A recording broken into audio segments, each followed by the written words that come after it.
জয়গুরু। ওং শ্রী পরমাত্মনে নমঃ। সকলকে জানাই শুভেচ্ছা এবং যথাস্থানে প্রণাম।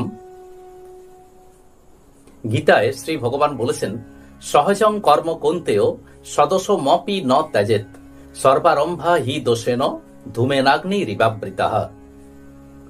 দেখুন, এখানে শ্রী ভগবান অর্জুনকে বলেছেন সহজং কর্ম কৌন্তেয়, সহজ কর্ম।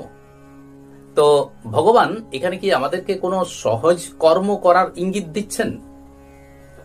কর্ম তো আমাদেরকে করতেই হয়, অন্ততপক্ষে জীবন চালানোর জন্য ন্যূনতম কর্ম আমাদেরকে করতে হয়। তো এই সমস্ত কর্মগুলির মধ্যে কিছু কর্ম থাকে যেগুলো সহজ, অর্থাৎ সরল কর্ম, পরিশ্রম কম করতে হয়। আর কিছু কর্ম থাকে যেগুলো পরিশ্রম মুখর, যথেষ্ট পরিশ্রম করতে হয়। তাহলে শ্রী ভগবান এখানে আমাদেরকে কি বলতে চাইলেন? সহজং কর্ম কৌন্তেয়, যে সহজ কর্ম করো কৌন্তেয়। অর্জুন, তুমি সহজ কর্ম করো। এখন এই সহজ কর্মটি কি, অর্থাৎ শ্রী ভগবান কোন কর্মের কথা এখানে বলেছেন? তো আমাদেরকে প্রথমেই একটা ব্যাপার বুঝতে হবে যে আগেকার দিনে প্রাচীনকালের মুনি ঋষিগণ শব্দ ব্যবহারের পক্ষে, শব্দ ব্যবহারের ব্যাপারে অত্যন্ত সচেতন ছিলেন। তারা এমনভাবে শব্দ ব্যবহার করতেন, শব্দ চয়ন করতেন, যে অল্প বাক্যে অল্প শব্দ ব্যবহারের মাধ্যমে গভীর ভাবকে তারা ব্যক্ত করতে চাইতেন। এখানেও ঠিক তেমনই একটি ব্যাপার আছে, সহজং কর্ম কৌন্তেয়। এই সহজ কর্ম ব্যাপারটি কি? এখন প্রথমেই আমাদেরকে বুঝতে হবে যে সহজ এই শব্দটির অর্থ কি। সহজ বলতে যে সরল, ইজি, এই ব্যাপারটা কিন্তু নয়।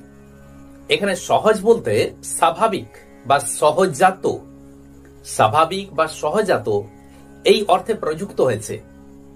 সহজাত কাকে বলে? যা আমরা জন্ম থেকেই পেয়েছি।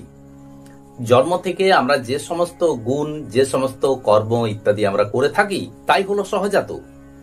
কাজেই স্বাভাবিক বা সহজাত যে কর্মটি আমাদের শরীরে চলে আসছে, সেই কর্মটি ধরেই, সেটিকে ধরেই আমাদেরকে কর্ম করতে হবে। এবার শ্রী ভগবান বললেন, সদস্য মপি ন ত্যাজেত। দেখো কৌন্তেয়, অর্জুন, অনভ্যাসবশত, অনভ্যাসের কারণে প্রথম এতে ভুল হতে পারে, কিন্তু এটিকে ত্যাগ করা উচিত নয়।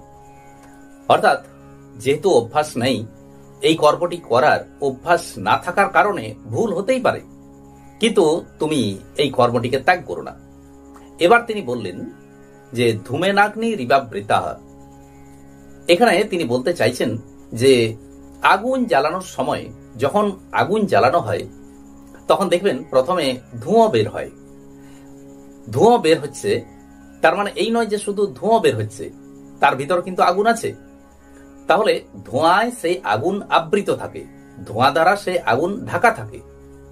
এরপর আগুন যখন সম্পূর্ণভাবে জ্বলে ওঠে, তখন ধোঁয়া দূর হয়, অর্থাৎ ধোঁয়া কেটে যায়, কেবলমাত্র আগুনকেই আমরা দেখতে পাই।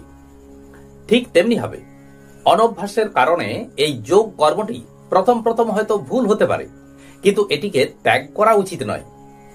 ভুল হওয়া সত্ত্বেও এই কর্মটি চালিয়ে যেতে হবে। আর শেষে যখন এই কর্মটি আমরা সঠিকভাবে করতে পারব, তখন আমরা নিজেরাই বুঝতে পারবো এটি কতটি সুফলদায়ক। এখন প্রশ্ন হলো যে শরীরের মধ্যে এই সহজাত বা স্বাভাবিক কর্ম, সেটি কি? উত্তর হলো এই যে এটি হলো আমাদের শ্বাস প্রশ্বাস প্রক্রিয়া। শ্বাস প্রশ্বাস প্রক্রিয়া, কেননা আমরা এই শ্বাস প্রশ্বাসের কারণেই বেঁচে আছি। শ্বাস গ্রহণ করছি, নিঃশ্বাস ত্যাগ করছি, তো এই কারণেই তো আমরা বেঁচে আছি। প্রত্যেকটি জীব এই কারণেই বেঁচে আছে। অর্থাৎ শ্বাস প্রশ্বাস প্রক্রিয়াই আমাদেরকে বাঁচিয়ে রাখে, আর এটি চলবে আমৃত্যু পর্যন্ত। গীতায় একেই সহজ বা সহজাত কর্ম বলা হয়েছে। এই কর্মটির সাথে চাওয়া পাওয়ার কোনো ব্যাপার নেই। এই কর্মটি আমাদের সব সময় চলছে। তো আমরা যখন জাগ্রত থাকি তখন আমরা শ্বাস প্রশ্বাস নিচ্ছি, যখন আমরা ঘুমোই তখনও আমাদের শরীরের মধ্যে এই শ্বাস প্রশ্বাস চলে। ঘুমানোর সময় তো কোনো চাওয়া পাওয়ার ব্যাপারই নেই, কিন্তু তা সত্ত্বেও আমাদের এই কর্মটি সমানভাবে চলতে থাকে। এই কর্মটি যেহেতু চাওয়া পাওয়ার সাথে কোনো সম্পর্ক নেই, তাই এটি প্রকৃতপক্ষে নিষ্কাম কর্ম। প্রকৃতপক্ষে জগতে এমন কোনো কর্ম নেই যা কামনাহীন হতে পারে, কিন্তু এই শ্বাস প্রশ্বাস প্রক্রিয়াটি একটি ব্যতিক্রম। এর মধ্যে চাওয়া পাওয়ার কোনো স্থানই নেই। হ্যাঁ, এটি পুরোপুরি নিষ্কাম, এর মধ্যে কোনো কামনার চিহ্ন নেই। যোগীরাজ বলেছেন যে এই শ্বাস প্রশ্বাস প্রক্রিয়াটিকে কেন্দ্র করেই, এটিকে ধরেই আমাদেরকে প্রাণকর্ম চালিয়ে যেতে হবে। প্রাণকর্ম অর্থাৎ আত্মকর্ম, প্রাণায়াম। আর এর মাধ্যমেই একজন যোগী কূটস্থে পৌঁছতে সক্ষম হন। কাজেই আমরা বুঝতে পারলাম শ্রী ভগবান অর্জুনকে যে বলেছেন সহজং কর্ম কুন্তেয়, এই সহজ কর্ম। তো সহজ কর্ম কোনটি? আমাদের শ্বাস প্রশ্বাস প্রক্রিয়া। আর এই শ্বাস প্রশ্বাসকে কেন্দ্র করেই প্রাণায়াম চালিয়ে যেতে হয়। আজ এই পর্যন্তই। আসুন এবার শ্রী ভগবানের মহামন্ত্র জপ করি। হরে কৃষ্ণ কৃষ্ণ কৃষ্ণ হরে হরে, হরে রাম রাম রাম হরে হরে। নমস্কার।